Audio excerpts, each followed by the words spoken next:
राम राम भाई। जनता की बात में आपका स्वागत है ताऊ। बहुत बहुत धन्यवाद। जनता के बीच में यह बात रखी जाएगी जो कि हम निष्पक्षता दिखाएंगे और किसी के दबाव में नहीं दिखाएंगे। ताऊ ये बताओ, ये किस जन सैलाब को लेकर आए हैं आप? जन सैलाब को हम इसलिए लेकर आए हैं जहाँ पर देश सुरक्षित, वहाँ पर हम देश की सुरक्षा के साथ संयोग हमारा कोई संबंध नहीं है।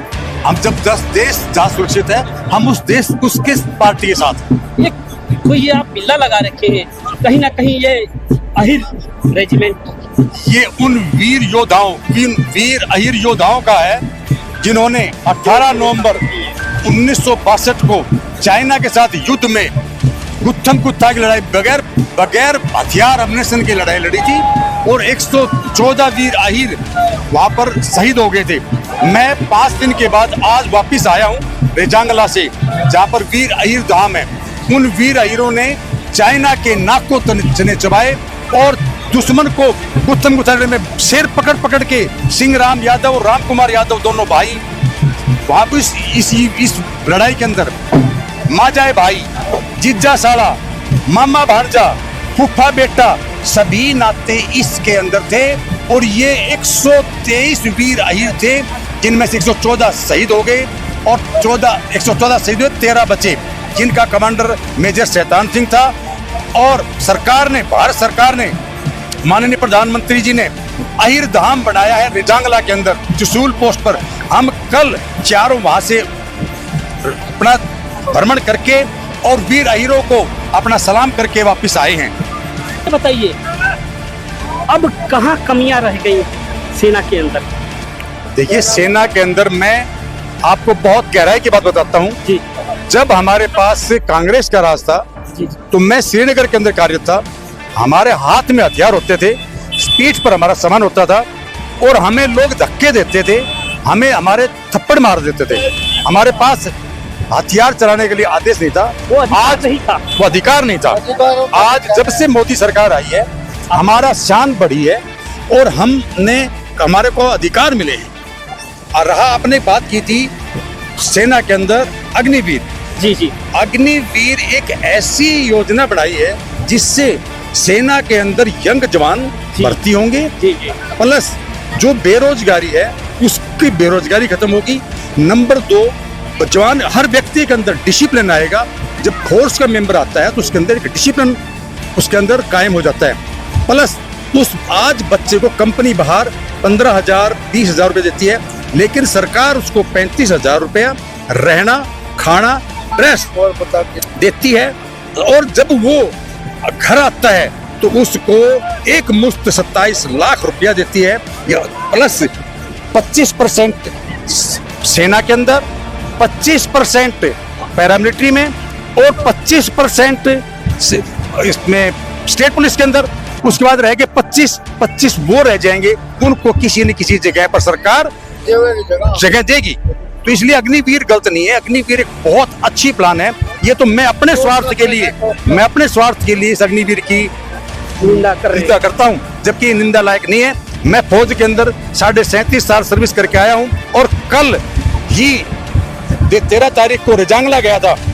66 साल की उम्र में मुझे रेजांगला जाने की क्या आवश्यकता थी, लेकिन मैं अपने सर्विस के दौरान मुझे मौका नहीं मिला। आज मैं उन वीर अहिर योद्धाओं के लिए जिन्होंने मातृभूमि के लिए अपना शीश का दान दिया और 114 वीर वहां पर शहीद हुए, उस रणभूमि से मिट्टी लेकर के, उनके शहीदों की मिट्टी लेकर आया हूं। और मैं भारत सरकार की दिल की गहराइयों से धन्यवाद करता हूं कि उन्होंने अहिर वीर धाम वहां पर बनाया है। 4 धाम आज तक चुने थे, 5वां धाम अहिर धाम है। बहुत बहुत धन्यवाद। धन्यवाद। आप मीडिया वालों को दिल की गहराई से हार्दिक अभिनंदन है, जो हमारी बात को देश के विश्व के स्तर पर पहुंचाएंगे। इसके लिए आप मीडिया वालों को दिल की गहराई से हार्दिक अभिनंदन है। ये बताइए मुझे, आपने एक बिल्ला लगा रखा है अहिर रेजिमेंट, इसके बारे में क्या कहेंगे आप? ये अहिर रेजिमेंट हक हमारा, भीख नहीं अधिकार है। ऐसा है अभी ये मिशन भारत यात्रा, मिशन अहिर रेजिमेंट जो है, हम लोग वीर अहिर धाम चाइना बॉर्डर से आ रहे हैं। 18,000 फीट की चोटी की ऊंचाई पे ये रथ यात्रा आ रही है, जिसमें हमारे मेजर राजेंद्र सिंह अहिर, गुजरात से हरीश अहिर, गुजरात से उत्तम अहिर, हम लोग, ये पूरे भारत का मिशन है। मिशन है रेजिमेंट। हमारे वीर बलिदानियों का इतना बड़ा इतिहास है। और हमारी रेजिमेंट का, आप कहोगे रेजिमेंट, हमारी अहिर पलटन के नाम से हमारी रेजिमेंट थी। अंग्रेजों ने, मुगलों ने, ब्रिटिशों ने सोचा अगर हमें भारतवर्ष पे राज करना है तो पहले अहिर पलटन को खत्म करना होगा, वह और हमारे नाम के आगे बागी कौम करार दे दिया। वही आज तक चला आ रहा। जबकि विश्व की 8 महानतम लड़ाइयों में 2 लड़ाई ऐसी है जिसको केवल और केवल वीर अहिर, अतिशयोक्त नहीं, केवल वीर अहिरों ने उसको हासिल किया है। 1962 की लड़ाई को सबको पता है। 1962 की लड़ाई हमें भी पता है और हमने भी ये कहीं ना कहीं किताबों में पढ़ा है। 4 धाम का नाम आपने सुना होगा। 4 धाम का 5वां धाम वीर अहिर धाम। किसी के नाम से धाम नहीं बना, वीर अहिर धाम रिजंगला। अभी रक्षा मंत्री जी 3 दिन वहाँ रह के आए, जो मेमोरियल बनाए हैं और वो बनाए हैं, उसके लिए इनको भी धन्यवाद है। लेकिन आज हमें इस सरकार से कहना है, क्योंकि हम लोग वही मांग कर रहे हैं। जब प्रधानमंत्री जी सीएम थे गुजरात को, उन्होंने आए यहाँ तो कहे थे, हीरो 30 करोड़ यदुवंशियों मैं तुम्हें सम्मान दूंगा, एक बार तुम जिताओ, तो जिता के ले आए हैं। तो ये वर्तमान के शासकगण अनुरोध 30 करोड़ यादों का स्वीकार करो। मातृभूमि की रक्षा है, सेना में यही रेजिमेंट का निर्माण करो, सेना में यही रेजिमेंट का गठन हो। रखते हैं 30 करोड़ यादव विचार को, फिर दूध छठी पे याद होगा सीमा पर गद्दारों को। अरे इतिहास रचे हैं, फिर से रचेंगे, यदुवंश का यह नारा है। चलो से स्वागत कीजिएगा, तालियों से स्वागत। कहीं ना कहीं वीर जवानों के लिए है यह मैसेज है, तालियों से स्वागत इसलिए करने को कह रहा हूँ मैं। और मुझे बताइएगा, क्योंकि सेना का हम बखान करें तो वह कम है, क्योंकि सेना ही हमारी सुरक्षा के लिए अपनी जान न्यौछावर कर देते हैं, फिर भी हम उनके लिए नहीं खड़े होते हैं। कभी कैंडल मार्च कर देते हैं किसी नेता के लिए, और कभी किसी नेता के लिए, और शब्द नहीं है मेरे पास बोलने के लिए, इसलिए मैं इनसे बखानी करवाऊंगा। ऐसा है, इस देश को, हमारे भारतवर्ष को केवल 2 ही चला रहे हैं, किसान या तो जवान। किसान, उनके बेटे जवान बॉर्डर पे रखवाली करते हैं, तो भारत के सारे नेता अमन चैन की नींद सोते हैं।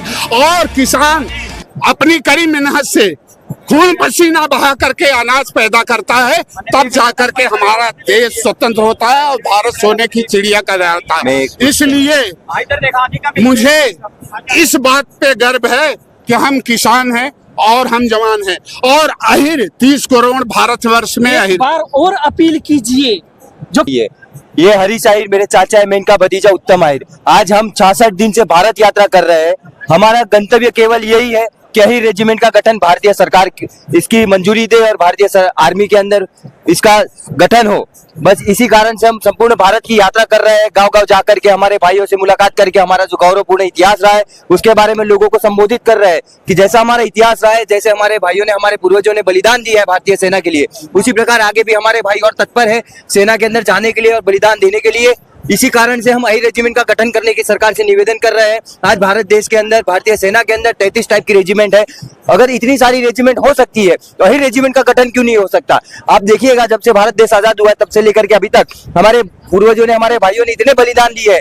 हर कम्युनिटी के अंदर आपको, हर रेजिमेंट के अंदर यादव प्रजाति के लोग मिल जाएंगे, यादव समुदाय के लोग मिल जाएंगे, परंतु अहिर रेजिमेंट का गठन नहीं हो पा रहा है। तो यही हाथ जोड़ के निवेदन करूंगा कि जितना हो सके, एक तो हमारे सारे यदुवंशी भाई, यादव भाई एक होने का प्रयास करें ताकि हमारी कम्युनिटी के अंदर एकता आ सके, और अहिर रेजिमेंट के गठन के लिए जो हमारी मांग है इसको और प्रबल बनाने का प्रयास करें ताकि इस मुहिम को और आगे जारी रखे। 70 साल से हमारी ये मांग चली आ रही है, तो हमारा प्रयास ये है कि आज हम पूरे भारत देश के अंदर घूम घूम करके, हम 2 जन मिल करके भारत के हर राज्य, हर जिले में जाकर के, गाँव गाँव जाकर के लोगों से बातचीत करके उनको संबोधित कर रहे हैं। जय द्वारकाधीश, यही कहना चाहूंगा, अहिर रेजिमेंट का गठन हो। बहुत बहुत धन्यवाद। यह बात जनता के बीच रखी जाएगी। क्या दुनिया से काम, मैं तो रमता जोगी राम, मेरा क्या दुनिया से काम, मेरा क्या दुनिया से काम, मेरा क्या दुनिया से काम, मैं तो रमता जोगी राम, मेरा क्या दुनिया से काम, मैं तो रमता जोगी राम, मेरा क्या दुनिया से काम। अरे हाथ मार्च की बड़ी पुतलिया, हाथ मार्च की बड़ी पुतलिया, ऊपर जड़ियो चाप मैं तो रमता जोगी राम, मेरा क्या दुनिया से काम, मैं तो रमता जोगी राम। ताली बजा दो, ताली से स्वागत कीजिए एक बार ताऊ का। अरे नौ खिड़की का पिंजरा मेरा, नौ खिड़की का पिंजरा मेरा, खुला पड़े सब द्वार, मैं तो रमता जोगी राम, मेरा क्या दुनिया से काम, मैं तो रमता जोगी राम, मेरा क्या दुनिया से काम, मेरा क्या दुनिया से काम, मेरा क्या दुनिया से काम, मैं तो